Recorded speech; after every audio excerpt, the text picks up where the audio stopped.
आई ना गुरु गोबिंद सिंह, हक हक अंदेश गुरु गोबिंद सिंह, बादशाह दरवेश गुरु गोबिंद सिंह, हक हक अंदेश गुरु गोबिंद सिंह, बादशाह दरवेश गुरु गोबिंद सिंह, कादरे हर कार गुरु गोबिंद सिंह,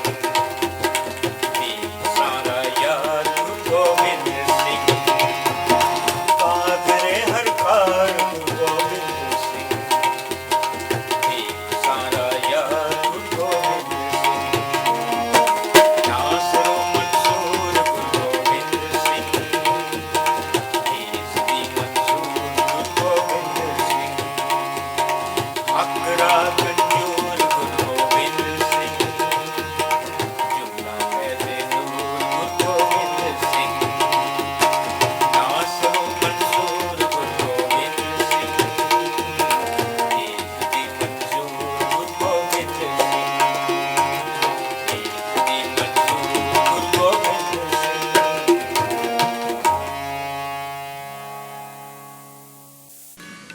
वाहिगुरु जी का खालसा, वाहिगुरु जी की फतेह। नासरो मंसूर गुरु गोबिंद सिंह, एज़दी मंजूर गुरु गोबिंद सिंह, हकरा गंजूर गुरु गोबिंद सिंह, जुमला फैज़े नूर गुरु गोबिंद सिंह, हक हक अंदेश गुरु गोबिंद सिंह, बादशाह दरवेश गुरु गोबिंद सिंह, कादरे हरकार गुरु गोबिंद सिंह, बेकसारा यार गुरु गोबिंद सिंह। दशमेश पिता ਸਾਹਿਬ श्री गुरु गोबिंद सिंह जी महाराज ने ਖਾਲਸੇ ਨੂੰ ਅਧਿਆਤਮਕ ਸਰੀਰਕ ਅਭਿਆਸ ਵੀਰ ਆਸਣ ਦੀ ਇੱਕ ਅਤੁੱਤੀ ਬਖਸ਼ਿਸ਼ ਕੀਤੀ ਹੈ। ਵੀਰ ਆਸਣ ਇੱਕ ਸੂਰਮੇ, ਸੂਰਬੀਰ, ਬਹਾਦਰ ਦਾ ਸਰੀਰਕ ਪੋਜ਼ ਜਾਂ ਸਰੀਰਕ ਮੁਦਰਾ ਹੈ। ਇਹ ਇੱਕ ਸਰੀਰਕ ਪੋਜੀਸ਼ਨ ਹੈ ਸੂਰਮੇ, ਸੂਰਬੀਰ, ਬਹਾਦਰ ਦੀ posture of a warrior or a heroic posture। ਵੀਰ ਦਾ ਅਰਥ ਹੈ ਸੂਰਮਾ ਜਾਂ ਬਹਾਦਰ, ਤੇ ਆਸਣ ਦਾ ਜੋ ਸੰਖੇਪ ਭਾਵ ਹੈ ਬੈਠਣਾ ਜਾਂ ਸਰੀਰ ਦੀ ਇੱਕ ਖਾਸ ਮੁਦਰਾ ਜਾਂ ਪੋਜੀਸ਼ਨ, ਪੋਜ਼ ਜਾਂ ਪੋਜੀਸ਼ਨ। ਮੁਦਰਾ ਜਾਂ ਪੋਜੀਸ਼ਨ, ਪੋਜ਼ ਜਾਂ ਪੋਸਚਰ। ਜਿਵੇਂ ਕਿ ਅਸੀਂ ਗੁਰਦੁਆਰਾ ਸਾਹਿਬ ਵਿੱਚ ਚੌਕੜੀ ਜਾਂ ਪਲੱਥੀ ਮਾਰ ਕੇ ਬੈਠਣ ਦਾ ਆਸਣ ਜਾਂ ਪੋਸਚਰ ਲਗਾਉਂਦੇ ਹਾਂ। ਸੋ ਜੇ ਕਿਹਾ ਜਾਏ ਕਿ ਵੀਰ ਆਸਣ ਕਰਨਾ, ਲਗਾਉਣਾ ਜਾਂ ਵੀਰ ਆਸਣ ਵਿੱਚ ਆਉਣਾ ਹੈ, ਤਾਂ ਇਸ ਦਾ ਮਤਲਬ ਹੋਇਆ ਕਿ ਵੀਰ ਆਸਣ ਵਿੱਚ ਬੈਠਣਾ ਹੈ ਜਾਂ ਵੀਰ ਆਸਣ ਵਾਲਾ ਪੋਜ਼ ਜਾਂ ਪੋਸਚਰ ਬਣਾਉਣਾ ਹੈ। ਵੀਰ ਆਸਣ ਇੱਕ ਕੇਂਦਰੀ ਆਸਣ ਹੈ ਤੇ ਬਾਕੀ ਸਾਰੇ ਪ੍ਰਚਲਿਤ ਆਸਣਾਂ ਜਾਂ ਸਰੀਰਕ ਅਧਿਆਤਮਕ ਅਭਿਆਸਾਂ ਦਾ ਧੁਰਾ ਜਾਂ ਆਧਾਰ ਹੈ। ਸਿੱਖ ਪੰਥ ਲਈ ਇਸ ਦੀ ਬਹੁਤ ਜ਼ਿਆਦਾ ਮਹੱਤਤਾ ਹੈ, ਇੰਪੋਰਟੈਂਸ ਹੈ, ਕਿਉਂਕਿ ਇਸ ਦੀ ਬਖਸ਼ਿਸ਼ ਖਾਲਸੇ ਨੂੰ ਦਸ਼ਮੇਸ਼ ਪਿਤਾ ਨੇ ਆਪ ਕੀਤੀ ਹੈ। ਦਸ਼ਮੇਸ਼ ਪਿਤਾ ਦੇ ਪੁਰਾਤਨ ਚਿੱਤਰਾਂ ਵਿੱਚ ਵੀ ਆਪ ਜੀ ਨੂੰ ਵੀਰ ਆਸਣ ਵਿੱਚ ਬੈਠਿਆ ਦੇਖਿਆ ਜਾ ਸਕਦਾ ਹੈ। ਕਲਗੀਧਰ ਪਿਤਾ ਦੇ ਸਮੇਂ ਵੀਰ ਆਸਣ ਨੂੰ ਸਿੰਘਾਂ ਵੱਲੋਂ ਜੰਗ ਦੇ ਮੈਦਾਨ ਵਿੱਚ ਦੁਸ਼ਮਣ ਦਾ ਵਾਰ ਰੋਕਣ ਲਈ ਤੇ ਫਿਰ ਉਸ ਤੇ ਵਾਰ ਕਰਨ ਦੇ ਇੱਕ ਪੈਂਤੜੇ ਵੱਲੋਂ ਵੀ ਲਿਆ ਜਾਂਦਾ ਸੀ।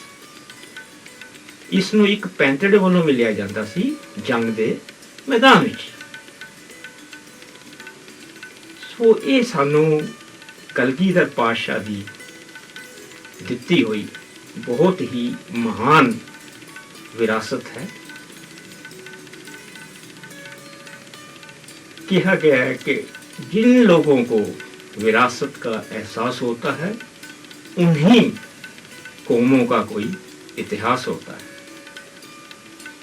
सो ये साडी बड़ी ही संभालण वाली विरासत है। ਵੀਰ ਆਸਣ ਤੇ ਇਸ ਦੇ ਅਗੇਰੇ ਵਿਸਥਾਰਕ ਅਭਿਆਸਾਂ ਨੂੰ ਅਜੱਪਾ ਜਾਪ ਨਾਲ ਕਰਨ ਵਾਲਾ ਵੀਰ ਆਸਣ ਤੇ ਇਸ ਦੇ ਅਗੇਰੇ ਵਿਸਥਾਰਕ ਅਭਿਆਸਾਂ ਨੂੰ ਅਜੱਪਾ ਜਾਪ ਨਾਲ ਕਰਨ ਵਾਲਾ ਹਮੇਸ਼ਾ ਆਤਮ ਵਿਸ਼ਵਾਸ, ਆਤਮ ਸਨਮਾਨ, ਸੂਰਬੀਰਤਾ ਅਤੇ ਤਾਕਤ ਨਾਲ ਭਰਪੂਰ ਰਹਿੰਦਾ ਹੈ। ਬੜਾ ਹੀ ਨਿਡਰ ਤੇ ਦ੍ਰਿੜ ਇਰਾਦੇ ਵਾਲਾ ਹੋ ਜਾਂਦਾ ਹੈ। ਉਸ ਦੇ ਮਨ ਦੀ ਅਵਸਥਾ ਸਥਿਰ ਅਤੇ ਅਡੋਲ ਹੋ ਜਾਂਦੀ ਹੈ। ਉਹ ਸਿਹਤਮੰਦ ਤੇ ਤੰਦਰੁਸਤ ਰਹਿੰਦਾ ਹੈ, ਕਦੀ ਡਾਵਾਡੋਲ ਨਹੀਂ ਹੁੰਦਾ ਤੇ ਹਮੇਸ਼ਾ ਚੜ੍ਹਦੀਆਂ ਕਲਾਂ ਤੇ ਉਤਸ਼ਾਹ ਵਿੱਚ ਵਿਚਰਦਾ ਹੈ। ਉਸ ਨੂੰ ਜ਼ਿੰਦਗੀ ਵਿੱਚ ਦਰਪੇਸ਼ ਆਉਂਦੀਆਂ ਔਕੜਾਂ, ਮੁਸ਼ਕਲਾਂ ਅਤੇ ਸਮੱਸਿਆਵਾਂ ਨਾਲ ਜੂਝਣ ਦਾ ਬਲ ਅਤੇ ਜਜ਼ਬਾ ਪ੍ਰਾਪਤ ਹੁੰਦਾ ਹੈ, ਜਿਸ ਦੇ ਦੁਆਰਾ ਉਹ ਹਰ ਕਠਿਨਾਈ ਨੂੰ ਸਹਿਜੇ ਅਤੇ ਸਫਲਤਾਪੂਰਵਕ ਨਜਿੱਠ ਸਕਦਾ ਹੈ। ਇਹ ਇੱਕ ਸਰੀਰਕ ਅਭਿਆਸ ਵੀ ਹੈ ਵੀਰ ਆਸਣ ਤੇ ਇੱਕ ਅਧਿਆਤਮਕ ਅਭਿਆਸ ਵੀ, ਜਾਂ ਕਹਿ ਲਓ ਕਿ ਇਹ ਇੱਕ ਸਰੀਰਕ ਅਧਿਆਤਮਕ ਅਭਿਆਸ ਹੈ। ਫਿਜ਼ੀਕਲ ਐਂਡ ਸਪਿਰਿਚੁਅਲ ਅਭਿਆਸ ਹੈ ਇੱਕ। ਤੇ ਅਜੋਕੇ ਸੰਕਟ ਭਰੇ ਸਮੇਂ ਵਿੱਚ ਸਿੱਖ ਪੰਥ ਨੂੰ ਇਸ ਦੀ ਬੜੀ ਹੀ ਲੋੜ ਹੈ। ਖਾਲਸਾ ਪੰਥ ਨੂੰ ਇਹ ਜਾਣਕਾਰੀ ਵੀ ਹੋਵੇ ਕਿ ਕੌਮ ਵਿੱਚ ਖਾਸ ਕਰਕੇ ਬੱਚਿਆਂ ਅਤੇ ਨੌਜਵਾਨਾਂ ਵਿੱਚ ਜੇ ਵੀਰ ਆਸਣ ਅਤੇ ਅਜੱਪਾ ਜਾਪ ਦੇ ਅਭਿਆਸਾਂ ਦਾ ਪ੍ਰਚਲਨ ਜਾਂ ਸ਼ੁਰੂਆਤ ਹੋ ਜਾਏ, ਜੇ ਸ਼ੁਰੂਆਤ ਹੋ ਜਾਏ ਤਾਂ ਕੌਮ ਵਿੱਚ ਪਸਰ ਰਿਹਾ ਪਤਿਤਪੁਣੇ ਅਤੇ ਨਸ਼ਾਖੋਰੀ ਦਾ ਜੋ ਰੁਝਾਨ ਹੈ ਉਹ ਆਪਣੇ ਆਪ ਖਤਮ ਹੋ ਜਾਏਗਾ। ਕੌਮ ਵਿੱਚੋਂ ਪਤਿਤਪੁਣਾ ਤੇ ਨਸ਼ਾਖੋਰੀ ਜੋ ਹੈ ਉਸ ਦਾ ਜੋ ਰੁਝਾਨ ਹੈ ਉਹ ਆਪਣੇ ਆਪ ਖਤਮ ਹੋ ਜਾਏਗਾ। ਨਿਸ਼ਚੈ ਹੀ ਇਹ ਪੂਰੇ ਸੰਸਾਰ ਦੇ ਸਭ ਤੋਂ ਵਧੀਆ ਵਰਲਡਸ ਬੈਸਟ ਸਰੀਰਕ ਅਧਿਆਤਮਕ ਅਭਿਆਸ ਹਨ। ਫਿਜ਼ੀਕਲ ਸਪਿਰਿਚੁਅਲ ਐਕਸਰਸਾਈਜ਼ ਹਨ। ਸਰੀਰਕ ਅਧਿਆਤਮਕ ਅਭਿਆਸ ਹਨ ਜਿਨ੍ਹਾਂ ਨੂੰ ਹਰ ਉਮਰ ਅਤੇ ਅਵਸਥਾ ਵਾਲੇ ਕਰ ਸਕਦੇ ਹਨ ਅਤੇ ਇਹਨਾਂ ਤੋਂ ਸੰਪੂਰਨ ਸਰੀਰਕ ਅਧਿਆਤਮਕ ਫਿਜ਼ੀਕਲ ਔਰ ਸਪਿਰਿਚੁਅਲ ਜੋ ਲਾਭ ਹੈ ਉਹ ਲੈ ਸਕਦੇ। ਵੀਰ ਆਸਣ ਦੀ ਜਾਣਕਾਰੀ ਸੰਗਤਾਂ ਨੂੰ ਇਸ ਲਈ ਵੀ ਹੈ ਕਿਉਂਕਿ ਪੰਥ ਪ੍ਰਵਾਨਿਤ ਸਿੱਖ ਰਹਿਤ ਮਰਿਆਦਾ ਵਿੱਚ ਅੰਮ੍ਰਿਤ ਛਕਣ ਤੇ ਛਕਾਉਣ ਵਾਲਿਆਂ ਨੂੰ ਵੀਰ ਆਸਣ ਵਿੱਚ ਹੀ ਬੈਠਣ ਦਾ ਹੁਕਮ ਹੈ। ਜਿਸ ਅਨੁਸਾਰ ਵੀਰ ਆਸਣ ਨੂੰ ਇਸ ਤਰ੍ਹਾਂ ਕਰਨਾ ਜਾਂ ਲਗਾਉਣਾ ਹੈ, ਸੱਜਾ ਗੋਡਾ ਜ਼ਮੀਨ ਤੇ ਧਰ ਕੇ ਸੱਜੀ ਲੱਤ ਦਾ ਭਾਰ ਪੈਰ ਤੇ ਰੱਖ ਕੇ ਬੈਠਣਾ ਤੇ ਖੱਬਾ ਗੋਡਾ ਉੱਚਾ ਕਰਕੇ ਰੱਖਣਾ। ਇਸ ਨੂੰ ਫਿਰ ਦੁਹਰਾ ਦਿੰਦੇ ਹਾਂ।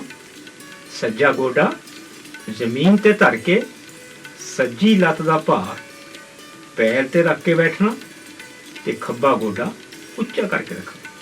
ਐਨਸਾਈਕਲੋਪੀਡੀਆ ਆਫ ਦਾ ਸਿੱਖਸ ਉਸ ਦੇ ਵਿੱਚ ਵੀਰ ਆਸਣ ਦੀ ਜੋ ਡੈਫੀਨੇਸ਼ਨ ਹੈ ਉਹ ਇਸ ਪ੍ਰਕਾਰ ਦਿੱਤੀ ਹੈ। ਨੀਲਿੰਗ ਔਨ ਦਾ ਰਾਈਟ ਨੀ with the weight of the body on the right foot and the left knee raised. Definition ਇੱਕ ਵਾਰੀ ਫਿਰ ਦੁਹਰਾ ਦਿੰਦੇ ਹਾਂ। Encyclopedia of the Sikhs ਵਿੱਚ ਜਿਸ ਤਰ੍ਹਾਂ ਦਿੱਤੀ ਹੈ, kneeling on the right knee with the weight of the body on the right foot and the left knee raised. ਇਹ ਵੀਰ ਆਸਣ ਜੋ ਹੈ ਇਹ ਬੈਠੇ ਪੋਜ਼ ਯਾਨੀ ਸਿਟਿੰਗ ਪੋਸਚਰ ਵਿੱਚ ਹੈ। ਇਸੇ ਤਰ੍ਹਾਂ ਹੀ ਖੜੇ ਪੋਜ਼ ਯਾਨੀ ਸਟੈਂਡਿੰਗ ਪੋਸਚਰ ਦਾ ਵੀਰ ਆਸਣ ਵੀ ਹੈ। ਇਸ ਵਿੱਚ ਇੱਕ ਗੋਡੇ ਦੇ ਭਾਰ ਬਿਲਕੁਲ ਸਿੱਧੇ ਖੜੇ ਹੋ ਕੇ ਦੂਜਾ ਗੋਡਾ ਉੱਚਾ ਕਰਕੇ ਰੱਖਣਾ। ਸੋ ਦੋ ਹੀ ਪ੍ਰਕਾਰ ਦੇ ਸਿਟਿੰਗ ਐਂਡ ਸਟੈਂਡਿੰਗ ਵੀਰ ਆਸਣ ਵਿੱਚ ਬਸ ਇੱਕ ਗੋਡਾ ਜ਼ਮੀਨ ਤੇ ਧਰਿਆ ਰਹੇਗਾ, ਯਾਨੀ ਜ਼ਮੀਨ ਨਾਲ ਲੱਗਾ ਰਹੇਗਾ, ਤੇ ਦੂਜਾ ਗੋਡਾ ਜੋ ਹੈ ਉਹ ਉੱਚਾ ਜਾਂ ਖੜਾ ਰਹੇਗਾ।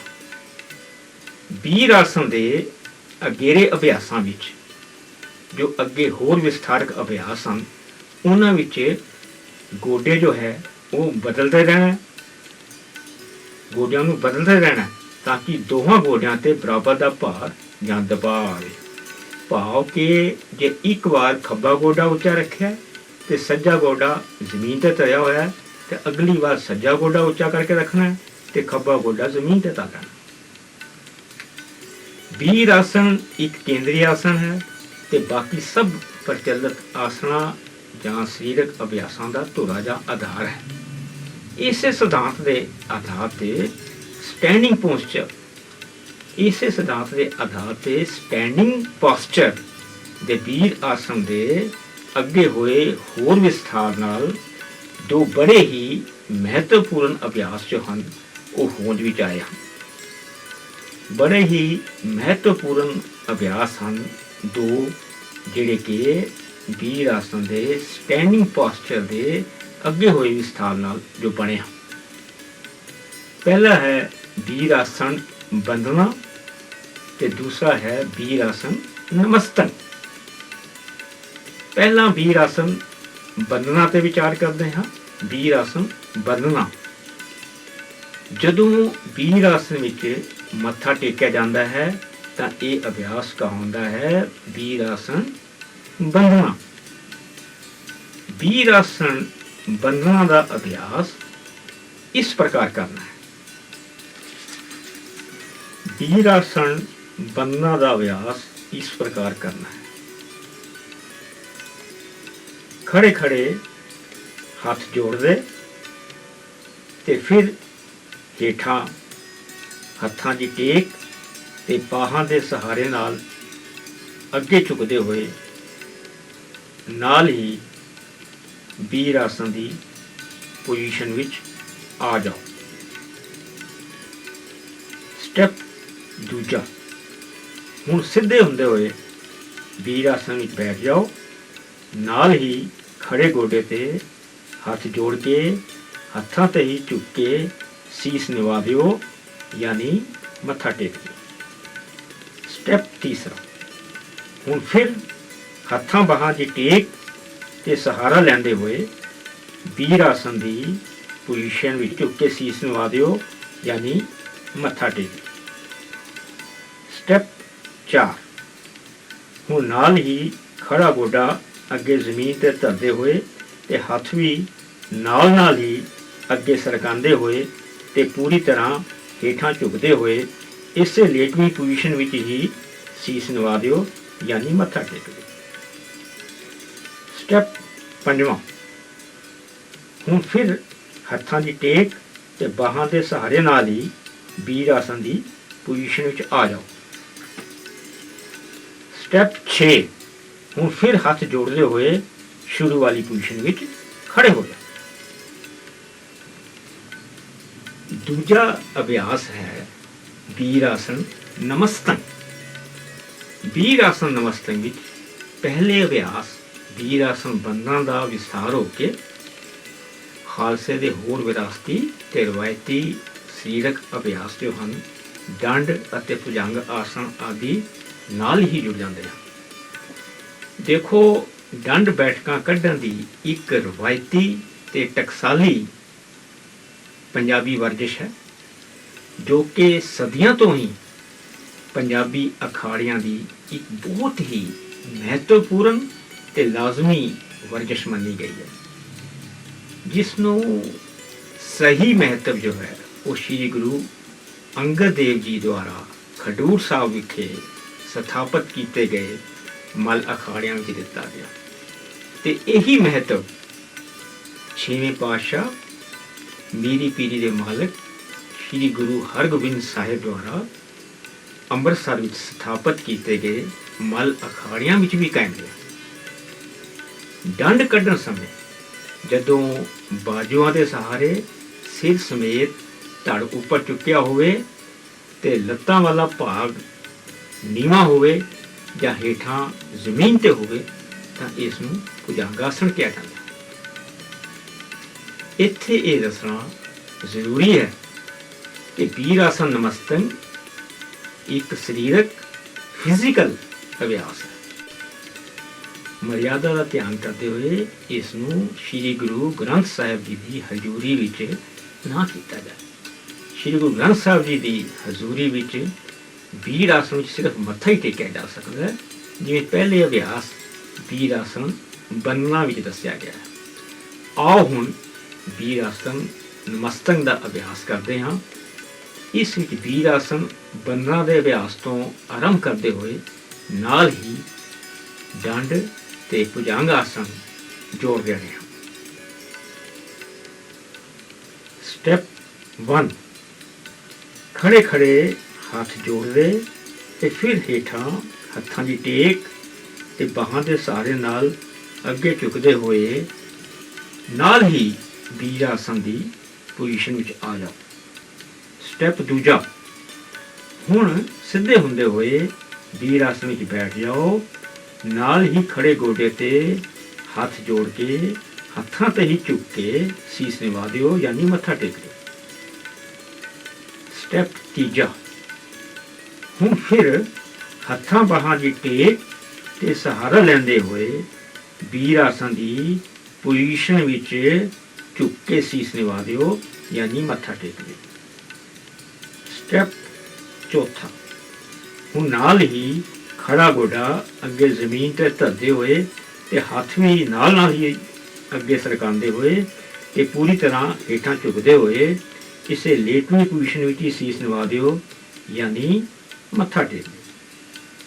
ਸਟੈਪ 5, ਹੁਣ ਫਿਰ ਹੱਥਾਂ ਦੀ ਟੇਕ ਤੇ ਬਾਹਾਂ ਦੇ ਸਹਾਰੇ ਨਾਲ ਹੀ ਵੀਰ ਆਸਣ ਦੀ ਪੋਜੀਸ਼ਨ ਵਿੱਚ ਆ ਜਾਓ। ਸਟੈਪ 6, ਹੁਣ ਦੋਹਾਂ ਹੱਥਾਂ ਨੂੰ ਜ਼ਮੀਨ ਤੇ ਟਿਕਾ ਕੇ ਦੋਹਾਂ ਲੱਤਾਂ ਨੂੰ ਪਿੱਛੇ ਤੀਕ ਲੈ ਜਾਓ ਤੇ ਨਾਲ ਹੀ 1, 2 ਜਾਂ 3 ਡੰਡ ਕੱਢ ਲਓ। ਸਟੈਪ 7, ਡੰਡ ਕੱਢਦੇ ਹੋਏ ਹੀ ਭੁਜੰਗ ਆਸਣ ਵਿੱਚ ਆ ਕੇ ਕੁਝ ਸਮਾਂ ਰੁਕ ਜਾਓ ਤੇ ਹੱਥਾਂ ਬਾਹਾਂ ਨੂੰ ਵੀ ਸਰਕਾ ਕੇ ਸਿੱਧਾ ਕਰ। ਸਟੈਪ 8, ਹੁਣ ਇਸੇ ਪੋਜੀਸ਼ਨ ਵਿੱਚ ਸਰੀਰ ਨੂੰ ਕੁਝ ਉੱਪਰ ਚੁੱਕਦੇ ਹੋਏ ਫਿਰ ਵੀਰ ਆਸਣ ਦੀ ਪੋਜੀਸ਼ਨ ਵਿੱਚ ਆ ਜਾਓ ਤੇ ਸਟੈਪ 9, ਫਿਰ ਹੱਥ ਜੋੜਦੇ ਹੋਏ ਸ਼ੁਰੂ ਵਾਲੀ ਪੋਜੀਸ਼ਨ ਵਿੱਚ ਖੜੇ ਹੋ ਜਾਓ। ਵੀਰ ਆਸਣ ਬੰਨਣਾ ਤੇ ਵੀਰ ਆਸਣ ਨਮਸਤਕ ਦੇ ਅਭਿਆਸ ਕਰਨ ਸਮੇਂ ਕੁਝ ਗੱਲਾਂ ਦਾ ਧਿਆਨ ਰੱਖਣਾ ਹੈ। ਨੰਬਰ 1, ਕਿਉਂਕਿ ਇਹ ਅਧਿਆਤਮਿਕ ਅਭਿਆਸ ਹਨ, ਇਸ ਲਈ ਇਹਨਾਂ ਨੂੰ ਕਰਨ ਸਮੇਂ ਅੱਖਾਂ ਬਿਲਕੁਲ ਬੰਦ ਰੱਖਣੀਆਂ ਹਨ ਤੇ ਇਹਨਾਂ ਨੂੰ ਬਹੁਤ ਹੀ ਧੀਰੇ ਨਾਲ ਸਹਿਜੇ ਸਹਿਜੇ ਕਰਨਾ ਹੈ, ਤੇਜ਼ੀ ਨਾਲ ਨਹੀਂ। ਨੰਬਰ 2, ਇਹਨਾਂ ਅਭਿਆਸਾਂ ਵਿੱਚ ਹਰ ਸਰੀਰਕ ਪੋਜ਼ ਜਾਂ ਪੋਜੀਸ਼ਨ ਬਦਲਦੇ ਸਮੇਂ ਸਾਹ ਲੈਣਾ ਜਾਂ ਛੱਡਣਾ ਹੈ, ਜਿਸ ਦਾ ਤਰੀਕਾ ਇਹ ਹੈ ਕਿ ਜਦੋਂ ਅੱਗੇ ਝੁਕਿਆ ਜਾਵੇ ਤਾਂ ਸਾਹ ਛੱਡਦੇ ਹੋਏ ਝੁਕਿਆ ਜਾਵੇ ਤੇ ਜਦੋਂ ਪਿੱਛੇ ਆਇਆ ਜਾਏ ਤਾਂ ਸਾਹ ਲੈਂਦੇ ਹੋਏ ਆਇਆ ਜਾਏ।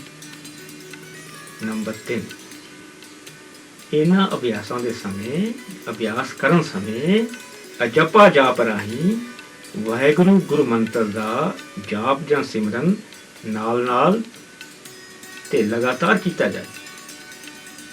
ਇਹ ਜਾਪ ਜੋ ਹੈ ਰਸਨਾ ਨਾਲ ਨਹੀਂ ਕਰਨਾ, ਸਗੋਂ ਮਨ ਰਾਹੀਂ ਕਰਨਾ ਹੈ, ਜੋ ਕਿ ਅਜਪਾ ਜਾਪ ਹੋ ਜਾਂਦਾ ਹੈ, ਜਿਸ ਦਾ ਵਰਣਨ 10ਵੇਂ ਪਾਤਸ਼ਾਹ ਦੀ ਬਾਣੀ ਰਾਮਕਲੀ ਪਾਤਸ਼ਾਹੀ 10 ਵਿੱਚ ਆਇਆ ਹੈ। आत्म उपदेश भेष संयम को जाप सो अजपा जापै, सदा रहे कंचन सी काया काल न कब हो गया। ऐसा तरीका ये है कि हर शरीर पोजीशन ਪੋਜ਼ ਪੋਸਚਰ ਬਦਲਦੇ ਸਮੇਂ ਜਾਂ ਜਦੋਂ ਸਾਹ ਲੈਣਾ ਹੈ ਜਾਂ ਛੱਡਣਾ ਹੈ ਤਾਂ ਮਨ ਵਿੱਚ ਵਾਹਿਗੁਰੂ ਕਹਿਣਾ। ਜਾਂ ਤੇ ਜਦੋਂ ਸਰੀਰਕ ਪੋਜੀਸ਼ਨ ਨੂੰ ਬਦਲਣਾ ਹੈ, ਪੋਜ਼ ਜਾਂ ਪੋਸਚਰ ਬਦਲਣਾ ਹੈ, ਤੇ ਜਾਂ ਜਦੋਂ ਸਾਹ ਲੈਣਾ ਹੈ ਜਾਂ ਛੱਡਣਾ ਹੈ ਤਾਂ ਉਸ ਸਮੇਂ ਮਨ ਵਿੱਚ ਵਾਹਿਗੁਰੂ ਕਹਿਣਾ ਹੈ। ਅਜੱਪਾ ਜਾਪ ਦੀ ਜੋ ਵਿਸਤ੍ਰਿਤ ਜਾਣਕਾਰੀ ਹੈ ਵੱਖਰੇ ਪ੍ਰਕਰਣ ਵਿੱਚ ਦਿੱਤੀ ਗਈ ਹੈ। ਅਜੱਪਾ ਜਾਪ ਦੀ ਵਿਸਤ੍ਰਿਤ ਜਾਣਕਾਰੀ ਵੱਖਰੇ ਪ੍ਰਕਰਣ ਵਿੱਚ ਦਿੱਤੀ ਗਈ ਹੈ। ਨੰਬਰ 4, ਨੌਜਵਾਨ ਤੇ ਸਰੀਰਕ ਸਮਰੱਥਾ ਵਾਲੇ ਨੌਜਵਾਨ ਤੇ ਸਰੀਰਕ ਸਮਰੱਥਾ ਵਾਲੇ ਵੀਰ ਆਸਨ ਨਮਸਤੰਗ ਦੇ ਅਭਿਆਸ ਨੂੰ ਸਖਤ ਸਰੀਰਕ ਕਸਰਤ, ਟਫ ਫਿਜ਼ੀਕਲ ਐਕਸਰਸਾਈਜ਼ ਵਾਂਗ ਵੀ ਕਰ ਸਕਦੇ ਹਨ ਜੇ ਉਹ ਇਸ ਨੂੰ ਬਹੁਤ ਤੇਜ਼ੀ ਨਾਲ ਕਰਨ, ਫਾਸਟ ਬ੍ਰਿਸਕ ਕਰਨ, ਤੇ ਉਹ ਇਸ ਵਿੱਚ ਆਉਂਦੇ ਡੰਡਾਂ ਦੀ ਗਿਣਤੀ ਵੀ ਵਧਾ ਸਕਦੇ ਹਨ। ਨੰਬਰ 5, ਇਹ ਅਭਿਆਸ ਕਰਨ ਲੱਗਿਆਂ ਗੋਡੇ ਬਦਲਦੇ ਰਹਿਣਾ, ਯਾਨੀ ਕਿ ਇੱਕ ਵਾਰ ਖੱਬਾ ਗੋਡਾ ਉੱਚਾ ਜਾਂ ਖੜਾ ਰੱਖਣਾ ਹੈ ਤੇ ਅਗਲੀ ਵਾਰ ਸੱਜਾ ਗੋਡਾ ਉੱਚਾ ਰੱਖਣਾ ਹੈ ਤਾਂ ਕਿ ਦੋਹਾਂ ਗੋਡਿਆਂ ਤੇ ਬਰਾਬਰ ਦਾ ਭਾਰ ਆਏ। आत्म उपदेश भेष संयम को जाप सो अजपा जापै, सदा रहे कंचन सी काया, काल न कबहू व्यापै। दशमेश पिता दे इस फरमान विच कंचन काया भाव सोने वर्गी देही ਅਤੇ ਲੰਮੀ ਉਮਰ ਦਾ ਜ਼ਿਕਰ ਹੈ। ਵੀਰ ਆਸਣ ਤੇ ਇਸ ਦੇ ਅਗੇਰੇ ਵਿਸਥਾਰਕ ਅਭਿਆਸਾਂ ਨੂੰ ਅਜੱਪਾ ਜਾਪ ਨਾਲ ਕਰਨ ਵਾਲਾ ਹਮੇਸ਼ਾ ਆਤਮ ਵਿਸ਼ਵਾਸ, ਆਤਮ ਸਨਮਾਨ, ਸੂਰਬੀਰਤਾ ਅਤੇ ਤਾਕਤ ਨਾਲ ਭਰਪੂਰ ਰਹਿੰਦਾ ਹੈ, ਜਿਨ੍ਹਾਂ ਨੂੰ ਹਰ ਉਮਰ ਤੇ ਅਵਸਥਾ ਵਾਲੇ ਕਰ ਸਕਦੇ ਹਨ ਤੇ ਇਹਨਾਂ ਤੋਂ ਸੰਪੂਰਨ ਸਰੀਰਕ ਅਧਿਆਤਮਿਕ ਲਾਭ ਲੈ ਸਕਦੇ। ਸਾਡੇ ਸਰੀਰ ਵਿੱਚ ਰੀੜ੍ਹ ਦੀ ਹੱਡੀ, ਬੈਕਬੋਨ ਔਰ ਸਪਾਈਨਲ ਕਾਲਮ, ਇਸ ਦਾ ਬੜਾ ਹੀ ਮਹੱਤਵ ਹੈ, ਇੰਪੋਰਟੈਂਸ ਹੈ, ਕਿਉਂਕਿ ਇਹ ਇੱਕ ਤਰ੍ਹਾਂ ਨਾਲ ਸਰੀਰ ਦੀ ਚੈਸਿਸ, ਇੱਕ ਤਰ੍ਹਾਂ ਨਾਲ ਸਰੀਰ ਦੀ ਚੈਸਿਸ ਹੈ ਤੇ ਸਾਰਾ ਸਰੀਰ ਹੀ ਇਸ ਦੇ ਸਹਾਰੇ। ਵੀਰ ਆਸਣ ਅਭਿਆਸਾਂ ਨਾਲ ਇਹ ਬਹੁਤ ਹੀ ਮੁਲਾਇਮ ਤੇ ਲਚੀਲੀ, ਇਲਾਸਟਿਕ ਜਾਂ ਫਲੈਕਸੀਬਲ ਹੋ ਜਾਂਦੀ ਹੈ ਤੇ ਇਸ ਤਰ੍ਹਾਂ ਸਾਰਾ ਸਰੀਰ ਹੀ ਬਹੁਤ ਲਚੀਲਾ ਹੋ ਜਾਂਦਾ ਹੈ, ਫਲੈਕਸੀਬਲ ਹੋ ਜਾਂਦਾ ਹੈ। ਜਿੰਨੀ ਕਿਸੇ ਦੇ ਸਰੀਰ ਵਿੱਚ ਲਚਕ, ਫਲੈਕਸੀਬਿਲਿਟੀ, ਇਲਾਸਟਿਸਿਟੀ ਹੋਵੇਗੀ, ਉਹ ਓਨਾ ਹੀ ਸਿਹਤਮੰਦ, ਚੁਸਤ ਦਰੁਸਤ, ਫੁਰਤੀਲਾ ਅਤੇ ਤਾਕਤਵਰ ਹੋਏਗਾ। ਉਹ ਕਦੀ ਆਲਸੀ ਹੋ ਹੀ ਨਹੀਂ ਸਕਦਾ। ਉਹਦੇ ਸਰੀਰ ਦੇ ਸਾਰੇ ਅੰਗ ਠੀਕ ਤਰ੍ਹਾਂ ਨਾਲ ਕੰਮ ਕਰਦੇ ਰਹਿਣਗੇ।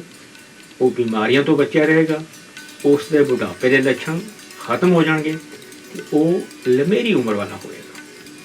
ਇਹਨਾਂ ਅਭਿਆਸਾਂ ਨਾਲ ਸਰੀਰ ਕੇਵਲ ਬਾਹਰੋਂ ਹੀ ਮਜ਼ਬੂਤ ਨਹੀਂ ਹੁੰਦਾ, ਸਗੋਂ ਸਰੀਰ ਦੇ ਅੰਦਰ ਦੇ ਅੰਗਾਂ ਦੀ ਵੀ ਸੰਪੂਰਨ ਵਰਜਿਸ਼ ਹੋ ਜਾਂਦੀ ਹੈ।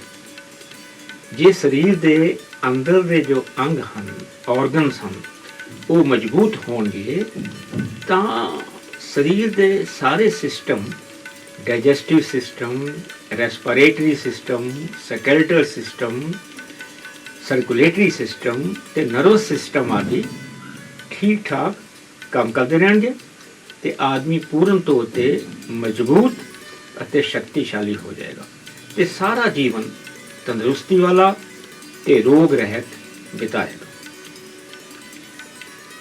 ਇਹ ਅਭਿਆਸ ਮਨ ਤੇ ਬਹੁਤ ਹੀ ਡੂੰਘਾ ਅਸਰ ਪਾਉਂਦੇ ਹਨ ਅਤੇ ਇਹਨਾਂ ਦੇ ਨਿਰੰਤਰ ਅਭਿਆਸ ਕਰਨ ਵਾਲੇ ਨੂੰ ਅਧਿਆਤਮਕ ਉਚਾਈਆਂ ਵੱਲ ਲੈ ਜਾਂਦੇ ਹਨ। ਸਪਿਰਿਚੁਅਲ ਹਾਈਟਸ, ਇਹਨਾਂ ਦੇ ਨਿਰੰਤਰ ਅਭਿਆਸ ਕਰਨ ਵਾਲੇ ਨੂੰ ਅਧਿਆਤਮਕ ਉਚਾਈਆਂ ਵੱਲ ਲੈ ਜਾਂਦੇ ਹਨ ਤੇ ਇਹਨਾਂ ਨਾਲ ਮਨ ਦੀ ਇਕਾਗਰਤਾ, ਕੰਸੰਟਰੇਸ਼ਨ ਬਹੁਤ ਵੱਧ ਜਾਂਦੀ ਹੈ। ਮਨ ਵਿੱਚ ਮੁਕੰਮਲ ਟਿਕਾ ਆ ਜਾਂਦਾ ਹੈ। ਮਨ ਵਿੱਚੋਂ ਨੈਗੇਟਿਵ ਜੋ ਸੋਚ ਹੈ ਉਹ ਖਤਮ ਹੋ ਜਾਂਦੀ ਹੈ ਤੇ ਹਮੇਸ਼ਾ ਪੋਜ਼ਿਟਿਵ ਸੋਚ ਹੀ ਰਹਿੰਦੀ ਹੈ।